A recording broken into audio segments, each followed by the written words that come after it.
সব ঝাপটা আসতেছে। ওলামায়ে কেরাম ঈমানকে বিক্রি করবেন না, ঈমানকে ধ্বংস করবেন না।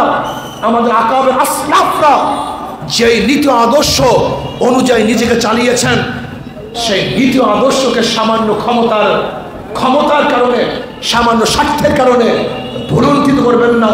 ওয়ালা তালবিসুল হক্কা বিল বাতিল, কোন অবস্থাতেই হকের সাথে বাতিলকে নিশ্চিত করবেন না। আসুন আমরা সম্মেলনের সম্মানিত সভাপতি সেরে তাজ শ্রদ্ধাভাজন ওলামায়ে কেরাম, সর্বস্তরের ইসলাম প্রিয় দেশপ্রেমিক ভাইয়ের আমার, ইসলামী আন্দোলন বাংলাদেশ কি চায়? ইসলামী আন্দোলন বাংলাদেশ কেন করবেন? ইসলামী আন্দোলন বাংলাদেশের প্রয়োজনটা কি? এ সম্পর্কে আমাদের অনেকেরই জানা নেই, এমনকি খোদ মুসলমানদেরও জানা নেই। ইসলামী আন্দোলন বাংলাদেশ বিশ্বাস করে শুধু দেশ, দল এবং নেতা পরিবর্তনের মাধ্যমে মানুষের শান্তি আসতে পারে না। এই দেশ বারবার পরিবর্তন হয়েছে। ব্রিটিশ থেকে আমরা পরিবর্তন করে স্বাধীন ভারত করেছিলাম। ভারত থেকে পরিবর্তন হয়ে আমরা পাকিস্তান করেছিলাম। পাকিস্তান থেকে ভাগ হয়ে আমরা বাংলাদেশ করেছি। আমরা এই 53 বছরে বহু শাসক, বহু দলকে পরিবর্তন করে বিভিন্ন দলকে শাসক হিসাবে নির্বাচিত করেছিলাম। আবার 2024 5ই আগস্ট ফ্যাসিস্টের বিরুদ্ধে আন্দোলন করে আমরা চতুর্থবার স্বাধীন হয়েছি। কিন্তু আমার প্রশ্ন হলো, মানুষগুলি বারবার রক্ত কেন দিয়েছিল? আমরা কেন আন্দোলন করেছিলাম? ব্রিটিশদের বিরুদ্ধে আন্দোলন করেছিলাম বৈষম্য দূর করার জন্য। আমরা ভারত থেকে আলাদা হয়েছিলাম বৈষম্য দূর করে স্বাধীনতা অর্জন করার জন্য। আবার পাকিস্তান থেকে ভাগ হয়ে বাংলাদেশ করেছিলাম বৈষম্য দূর করে বাংলাদেশের মানুষের অধিকারকে ফিরিয়ে দেওয়ার জন্য। আপনারা হয়তো অনেকেই জানেন না, 71-এ দেশ ভাগ হওয়ার পিছনের স্লোগান কি ছিল? দেশ ভাগ হওয়ার স্লোগান ছিল সাম্য, মানবিক মর্যাদা, সামাজিক ন্যায় বিচার। কিন্তু 53 বছর পর্যন্ত আমাদের এই জনগণকে ভুল মেসেজ দেওয়া হয়েছে। আমরা ভুল মেসেজ পেয়েছি। আমরা বলেছি 72-এর সংবিধান স্বাধীনতার চেতনা, এটা সম্পূর্ণ ভুল। 71-এ স্বাধীন হয়েছে, তাহলে 72-এর সংবিধান মূল চেতনা হয় কিভাবে? স্বাধীন তো আগেই হয়ে গেছি, কথা বুঝতে পারি নাই। আমি কি 71-এ স্বাধীন হয়ে গেছি, 72-এ সংবিধান রচিত হয়েছে। তাই সংবিধানের গণতন্ত্রবাদ, সমাজতন্ত্রবাদ, ধর্মনিরপেক্ষতাবাদ এবং জাতীয়তাবাদ, এই 4টা হলো বাংলাদেশের সংবিধানের মূল ভিত্তি। মূল ভিত্তি কয়টা ভাই? এটা আমরা অনেকেই জানি না, আমাদের জানা উচিত, অবশ্যই জানা উচিত। জাতীয়তাবাদ, সমাজতন্ত্রবাদ, ধর্মনিরপেক্ষতাবাদ, গণতন্ত্রবাদ, এই 4টা হলো বাংলাদেশের সংবিধানের মূল ভিত্তি।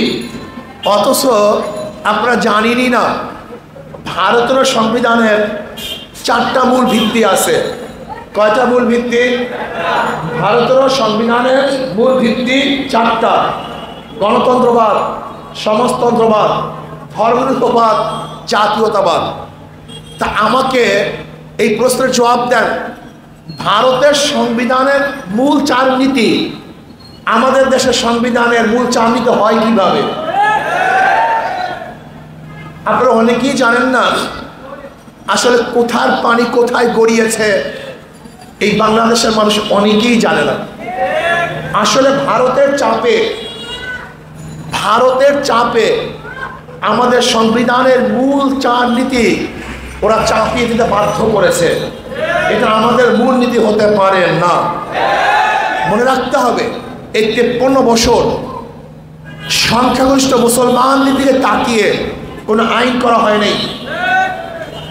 সবচেয়ে বেশি নির্যাতিত হয়েছে মুসলমান। এই 53 বছরের সবচেয়ে বেশি বৈষম্য শিকার হয়েছে ইসলাম এবং মুসলমানেরা, সবচেয়ে বেশি। এর মধ্যে সবচেয়ে বেশি বৈষম্য শিকার হয়েছে আলেমরা। আজও পর্যন্ত হাজারো অফিস আছে যেখানে টুপি রেখে চাকরি করা যায় না। হাজারো অফিস আছে যেখানে দাড়ি রেখে চাকরি করা যায় না। হাজারো অফিস আছে যেখানে সুন্নতি লিবাস পরে অফিসে ঢোকা যায় না। এই বাংলাদেশে এরকম হাজারো প্রতিষ্ঠান আছে যেখানে এখনো দাড়ি রাখতে গেলে অনুমতি নিতে হয়। আর্মি কেউ দাড়ি রাখতে গেলে অনুমতি নিতে হয়।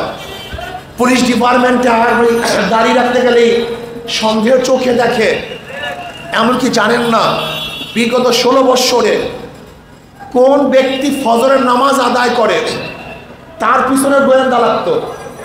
আপনারা জানেন কোন ব্যক্তি জামাতে নামাজ পড়ে তার বিরুদ্ধে গোয়েন্দা লাগতো। এই যে আবরার ফাহাদ, আজকে তার 5 বছরের মৃত্যু বার্ষিকী পালন হচ্ছে। এই আবরারকে কেন হত্যা করা হয়েছিল জানেন? শুধু ভারতের বিরুদ্ধে স্ট্যাটাস দেওয়ার কারণে, অন্য কোনো কারণে নয়। ভারতের বিরুদ্ধে শুধু একটা স্ট্যাটাস দেওয়ার কারণে তাকে হত্যা হতে হয়েছে। ভারতের বিরুদ্ধে কথা বলার কারণে হাজারো মানুষ গুম হয়েছে। ভারতের বিরুদ্ধে কথা বলার কারণে হাজারো মানুষ চিরতরের জন্য দুনিয়া থেকে বিদায় লাভ হয়েছে। এই শুধু ভারতের বিরুদ্ধে কথা বলার কারণে।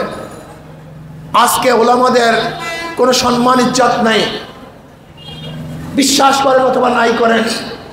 আজকে দাওরাপাস একজন কওমিয়ার সন্তান, সে বাংলাদেশের কাজী হতে পারে না।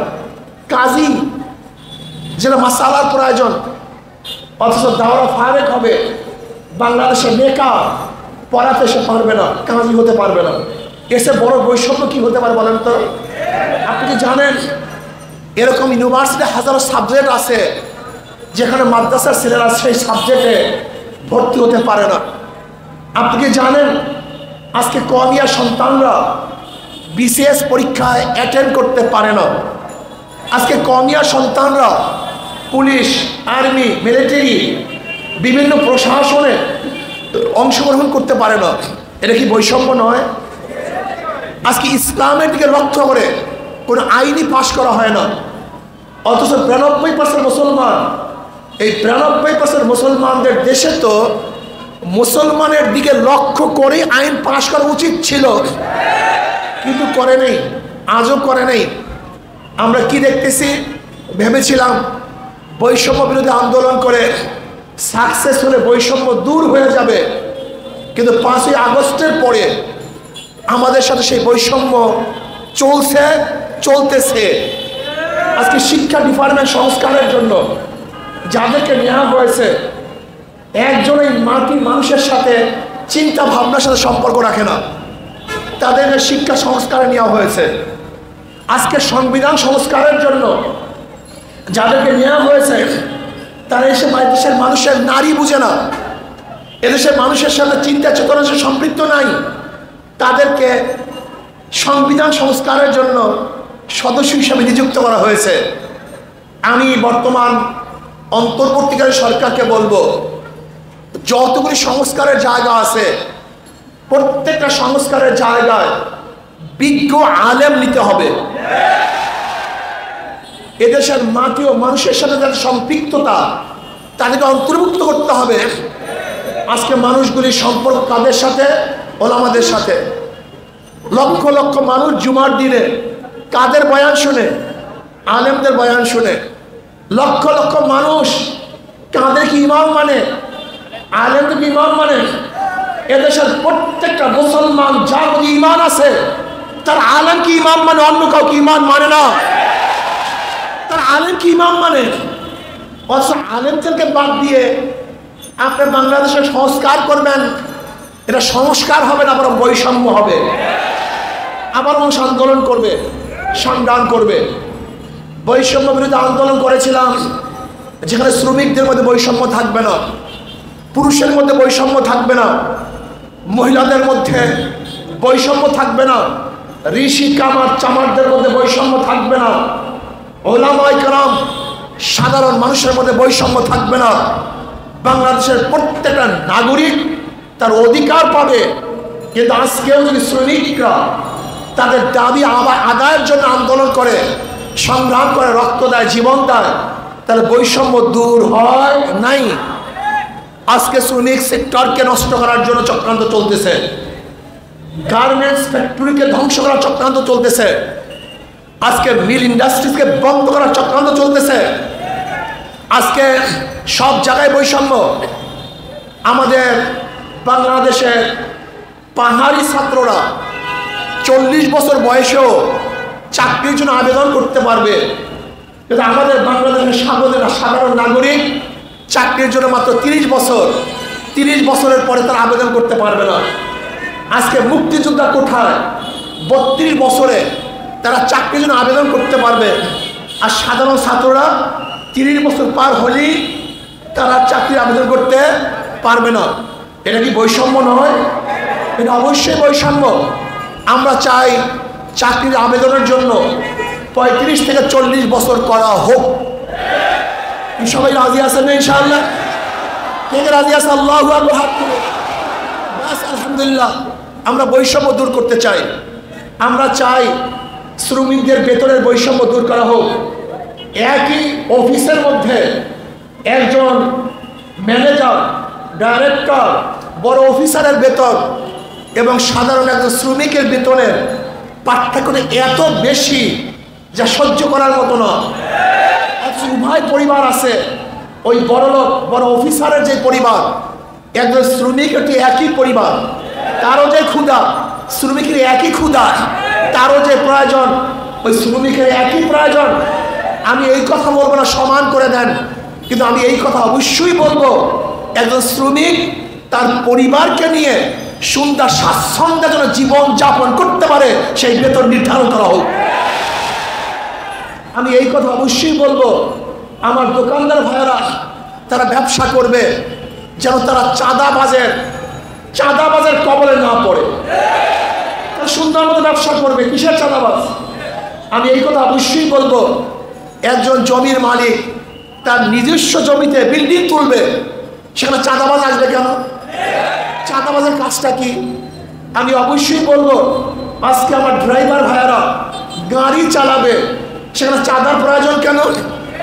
আমি বলবো, যাদের গাড়ি কাগজপত্র নাই তাদেরকে কেস দেওয়া হোক সরকারিভাবে, কিন্তু যেই সমস্ত প্রশাসন ভাইয়েরা কাগজপত্রহীন ভাইদেরকে অবৈধভাবে গাড়ি চালাবার ব্যবস্থা করে দেন, তাদের বিচার করা হোক। আমি চাই রাস্তাঘাটে কোনো জায়গায় গাড়ির অবৈধ পার্কিং না থাকুক। এই যত গ্যাদারিং, এই মূল গ্যাদারিংয়ের মূল কারণ আমি দেখেছি, সারাদিন রাস্তায় থাকি আমরা, সবচেয়ে বেশি রাস্তায় ঘোরাফেরা করি, সবচেয়ে রাস্তার গ্যাদারিংয়ের বড় কারণ হলো যত্রতত্র গাড়ি পার্কিং করা। আমি আমার ড্রাইভার বন্ধুদেরকে বলবো, যত্রতত্র গাড়ি আমরা কোনো অবস্থাতেই পার্কিং করব না। এইটা বৈষম্য, রাস্তার সাথে বৈষম্য করা হয়, এই জনগণের সাথে প্রতারণা করা হয়। আমরা অবশ্যই বর্তমান অন্তর্বর্তী সরকারকে বলবো, ড্রাইভার ভাইদেরকে প্রশিক্ষণ দেওয়ার ব্যবস্থা করুন। রাস্তায় একজন হঠাৎ হাত তুলছে, অমনি ড্রাইভার গাড়ি ব্রেক করছে, এক ব্রেক করার কারণে মাইলকে মাইল জ্যাম হয়ে যায়, এটা নিয়ম হতে পারে না। রাস্তা নিয়ম অনুযায়ী চলবে। আবারও দেখেছি হাজার আমার ভাইয়েরা যারা গাড়ি নিয়ে, টেম্পো নিয়ে, ভ্যান নিয়ে রাস্তার মধ্যে, ফুটপাথের মধ্যে ব্যবসা শুরু করেছেন। যেই সমস্ত ভাইয়েরা ক্ষুধার্ত, যাদের কর্মসংস্থান নাই, সরকার তাদেরকে কর্মসংস্থানের ব্যবস্থা করবে, যেন তারা দুমুঠা খেতে পারে, তাদের পরিবার পরিজন নিয়ে চলতে পারে। কিন্তু তার মানে এই নয় রাস্তা ব্লক করে তারা ব্যবসা করবে, অথচ তাদেরকে সুবিধা দেব না। এইটা আমি বাংলাদেশ সরকারের কাছে চাই না। আমার ভাইয়েরা কেন রাস্তার মধ্যে ব্যবসা করে, তাদের জন্য, হকারদের জন্য আলাদা বড় মার্কেট করা হোক, যেন তারা ভালো স্বাচ্ছন্দ্যে জীবন যাপন করতে পারে। আমি চাই আমার মা বোনেরা, আজকে শ্রমজীবী যারা গার্মেন্টসের মধ্যে চাকরি করে, তাদের ইজ্জত রক্ষা করে এত সুন্দর প্রতিষ্ঠান করতে হবে যেখানে আমার মা বোনেরা স্বাচ্ছন্দ্যে তারা জীবিকা নির্বাহ করবে, তারা রিপ্রেজেন্ট করতে পারবে না, তাকে ধর্ষণ করা হবে না, অপমান করা হবে না, তারা বঞ্চিত করা হবে না। আমার মা বোনদের অধিকার চাই, আমার মা বোনেরা জীবিকা নির্বাহ করবে ইজ্জত এবং আবরু নিয়ে। তাদের ইজ্জতকে বিক্রি করে তারা যেন কোনো অবস্থাতেই শ্রমজীবী না হন, এই ব্যবস্থা সরকারকে করতে হবে। আমাদের মা বোনদের অধিকারকে ফিরিয়ে দিতে হবে, ন্যায্য অধিকার প্রতিষ্ঠা করতে হবে। আমরা চাই মুসলমানদের অধিকার, আমরা চাই খ্রিস্টানদের অধিকার, আমরা চাই হিন্দুদের অধিকার, আমরা চাই বৌদ্ধদের অধিকার, আমরা চাই ঋষি কামার মজদুর জেলে তাঁতি বাংলাদেশের প্রত্যেকটা নাগরিকের অধিকার আমরা ফিরিয়ে দিতে চাই। আর আমি বিশ্বাস করি এই প্রত্যেকটা নাগরিকের অধিকার ফিরিয়ে দিতে পারে একমাত্র ইসলাম। ইসলামের বাইরে কোনো নীতি আদর্শ প্রত্যেকটা মানুষের অধিকারকে ফিরিয়ে দিতে পারে না। আল্লাহ পাক রব্বুল আলামিন কালামে পাকের মধ্যে ফরমান, ওমা আরসালনাকা ইল্লা রাহমাতাল লিল আলামিন। নবী আলাইহিস সালাতু ওয়াস সালাম আল্লাহ পাক রব্বুল আলামিন গোটা আলমের জন্য, গোটা দুনিয়ার জন্য, গোটা মাখলুকাতের জন্য, গোটা মানবতার জন্য, গোটা জানোয়ারের জন্য, গোটা গাছপালার জন্য, গোটা সূর্য চন্দ্র এমনকি মাটির জন্য আল্লাহ পাক রব্বুল আলামিন আমার নবীকে রহমত হিসেবে প্রেরণ করেছেন। কাজী সরদার দো আলম আলাইহিস সালাতু ওয়াস সালামের নীতি আদর্শ অনুযায়ী যদি দেশ চলে তাহলে বৈষম্য দূর হয়ে যাবে, প্রত্যেকটা মানুষের অধিকার প্রতিষ্ঠিত হবে, মানুষ শান্তির জীবন যাপন করতে পারবে, যেখানে থাকবে না খুন, যেখানে থাকবে না গুম, যেখানে থাকবে না ধর্ষণ, যেখানে থাকবে না ইফতিজিং, যেখানে থাকবে না জুলুম, যেখানে থাকবে না অত্যাচার, অবিচার, যেখানে ন্যায় প্রতিষ্ঠিত হবে, প্রত্যেকটা মানুষের অধিকার ফিরে পাবে। এই নীতি আদর্শ ইসলাম, ইসলামের বাহিরে কোনো নীতি আদর্শ মানুষকে মুক্তি দিতে পারে না। ইসলামী আন্দোলন বাংলাদেশ ইসলামকে বিসর্জন দিয়ে ক্ষমতা চায় না, ইসলামকে ধ্বংস করে ইসলামী আন্দোলন বাংলাদেশ ক্ষমতায় যেতে চায় না। ইসলামী আন্দোলন বাংলাদেশ, ইসলামী আন্দোলন বাংলাদেশ ইসলামকে রক্ষা করে নিজে ইবাদতের মধ্যে মগ্ন হয়ে মানুষকে তৈয়ার করে তারপর ইসলামী আন্দোলন বাংলাদেশ ক্ষমতায় যেতে চায়। ইসলামকে ধ্বংস করে ইয়াহুদি এবং খ্রিস্টানদের নীতি আদর্শকে গ্রহণ করে ইসলামী আন্দোলন বাংলাদেশ কোনোদিন ক্ষমতায় যেতে চায় না, চাবে না, যেতে পারে না। কাজে ইসলামকে যারা পছন্দ করেন, নবীর আদর্শকে যারা পছন্দ করেন, আমি বলবো আসুন ইসলামী আন্দোলন বাংলাদেশ এমন এক সংগঠন, নবী আলাইহিস সালাতু ওয়াস সালামের 23 বছরের জিন্দেগিকে অনুকরণ করে যেই সংগঠন চলে সেই সংগঠনের নাম ইসলামী আন্দোলন। ইসলামী আন্দোলন সাহাবাদের অনুসরণ, ইসলামী আন্দোলন সাহাবাদের অনুসরণ। সাহাবায়ে কেরাম রিদওয়ানুল্লাহি তাআলা আলাইহিম আজমাইন যেই আদলে নিজেকে গড়েছেন এবং দেশ গড়েছেন, ইসলামী আন্দোলন বাংলাদেশ সাহাবায়ে কেরাম রিদওয়ানুল্লাহি তাআলা আলাইহিম আজমাইনদের অনুসরণ করে নিজেকে গড়ার ভিত্তিতে দেশকে করতে চায়। আসুন এখন থেকে দাওয়াতি কাজ শুরু করুন, ঘরে ঘরে দাওয়াত দেন, ওলামায়ে কেরাম সতর্ক থাকেন, ওলামায়ে কেরাম সতর্ক থাকেন। ওলামাদের উপরে বহু আঘাত আসতেছে, বহু ঝড় ঝাপটা আসতেছে। ওলামায়ে কেরাম ঈমানকে বিক্রি করবেন না, ঈমানকে ধ্বংস করবেন না। আমাদের আকাবের আসলাফরা যেই নীতি আদর্শ অনুযায়ী নিজেকে চালিয়েছেন, সেই নীতি আদর্শকে সামান্য ক্ষমতার কারণে, সামান্য স্বার্থের কারণে ভুলুণ্ঠিত করবেন না। ওয়ালা তালবিসুল হক্কা বিল বাতিল, কোন অবস্থাতেই হকের সাথে বাতিলকে নিশ্চিত করবেন না। আসুন আমরা সম্মিলিতভাবে ঈমানকে মজবুত করে এবং সম্মিলিতভাবে ঐক্য হয়ে আল্লাহর জমিনে আল্লাহর হুকুমতকে কায়েম করার চেষ্টা করি। নাসরুম মিনাল্লাহি ওয়া ফাতহুন কারীম। আল্লাহুম্মা আমিন।